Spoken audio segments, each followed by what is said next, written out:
శ్రీ సచ్చిదానంద సమర్థ సద్గురు సాయినాథ్ మహారాజ్ కీ జై. ఉపోద్ఘాతం. ధర్మస్థాపన కొరకు మరియు తాపత్రయాలతో తపించుకొని పోతున్న మానవాళిని ఉద్ధరించడానికి పరబ్రహ్మ మరోమారు సాయి రూపంలో షిరిడీలో అవతరించారు. శ్రీమద్ రామాయణంలో శ్రీరామచంద్రుని శౌర్య పరాక్రమాలను, ఔన్నత్యాన్ని గని ఆనందిస్తాం. మహాభాగవతంలో శ్రీకృష్ణుని మహిమాన్విత దివ్య లీలలను తిలకిస్తాం. అలాగే శ్రీ సాయి సచ్చరితలో శ్రీ సాయి యొక్క సుగుణ సంపదను, ఉదార స్వభావాన్ని, కరుణ రసాన్ని, అపార మహిమను, అమేయమైన మహిమలను, దివ్యానుగ్రహాన్ని గమనిస్తాం.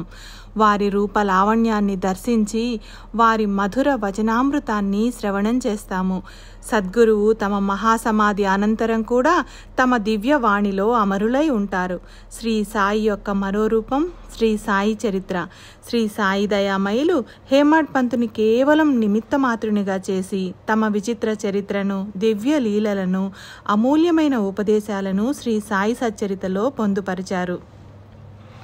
శ్రీ సాయి చరిత్ర ఎక్కడుంటే అక్కడ గోదావరి తీరం, షిరిడీ క్షేత్రం, ద్వారకామాయి, దునితో సహా తాము సాక్షాత్తు ఉంటామని శ్రీ సాయి స్వయంగా చెప్పారు. ఇంకా నా కథలను శ్రవణం చేస్తే, మననం చేస్తే నా యందు భక్తి జనిస్తుంది, అజ్ఞానం నశిస్తుంది. నా చరిత్రను, మహిమలను గానం చేసేవారి ముందు వెనుక నలుదిక్కులా నేను ఉంటాను అని కూడా చెప్పారు. అందువలన శ్రీ సాయినాథుని ఆరాధించడం, శ్రీ సాయి సచ్చరితను అధ్యయనం చేయడం రెండూ ఒకటే. ప్రతినిత్యం 15 నిమిషాల పాటు సాయి సచ్చరితలోని ఒక అధ్యాయాన్ని పారాయణ చేసిన బాబా యందు భక్తి విశ్వాసాలు జనిస్తాయి. ఏకాగ్ర మనసుతో భక్తిగా ఈ చరితామృతాన్ని సేవించే భక్తుల ప్రాపంచిక కోరికలనే గాక పారమార్థిక అవసరాలను కూడా బాబా తీరుస్తారు. శ్రద్ధతో పారాయణ చేసి మన అనుభవాలను ప్రత్యక్షంగా తెలుసుకోవచ్చు.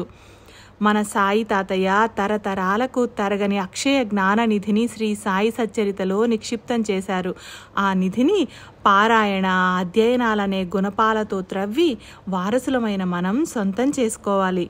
శ్రీ సాయి వాస్తవానికి నిర్గుణ నిరాకార స్వరూపులైన సగుణ భక్తికి చాలా ప్రాధాన్యమిచ్చారు. కారణం, దేహాత్మ భావంతో ఉన్న జీవుడు ఇంద్రియాల ద్వారానే, స్థూల రూపం ద్వారానే దేనినైనా అనుభూతి చెందగలడు. జ్ఞాన మార్గంలో అహంభావంతో పతనమయ్యే అవకాశం ఉంటుందని వారు భక్తినే బలపరిచారు. మనకు భగవంతునికి ఉన్న దూరాన్ని భక్తి అనే వంతెనతోనే జోడించడం సాధ్యం. అనేక జన్మల వాసనలు, సంస్కారాలతో అపరిశుద్ధంగా ఉన్న అంతఃకరణం భగవంతుని వైపు ఆకర్షింపబడదు. అందువలన పూజలు, వ్రతాలు, అనుష్ఠానాది ఉపాసనా విధానాలతో మనోమాలిన్యాలను ప్రక్షాళనం చేసుకోవాలని అంటారు. బాబా నవ్విధ భక్తిని ప్రోత్సహించారు. చిత్తశుద్ధికి, ఏకాగ్రతకు, సులభ సాధనమైన శ్రవణానికి, సద్గ్రంథ పారాయణకు చాలా ప్రాముఖ్యతనిచ్చారు. పురాణ శ్రవణాన్ని, సప్తాహాలను చేయించారు. నేడు కూడా సాయి అనుగ్రహాన్ని పొందడానికి అత్యంత సులభ సాధనం శ్రీ సాయి సచ్చరిత పారాయణ. సాయిబాబా మధుర మనోహర మూర్తి. వారి మధుర మోహన రూపాన్ని, మధుర మందహాస వదనాన్ని, మధుర దరహాసాన్ని, మృదు మధుర ప్రవచనాలను, మధురోపదేశాలను, మధుర బోధనా పద్ధతిని, మధుర సంభాషణా విధానాన్ని, మధుర హాస్య వినోదాలను, మధుర ప్రేమామృతాన్ని ప్రవహింపచేసే మధురమయీ శ్రీ సాయి సచ్చరిత. అటువంటి సచ్చరితను మనసారా శ్రవణం, పారాయణ, అధ్యయనం, మననం చేసి బాబా ప్రేమామృతాన్ని తనివితీరా గ్రోలి అమరులమవుదాము. పూజ్య శ్రీ మణెమ్మ గారు సంపూర్ణ సచ్చరిత అనువాదకులు.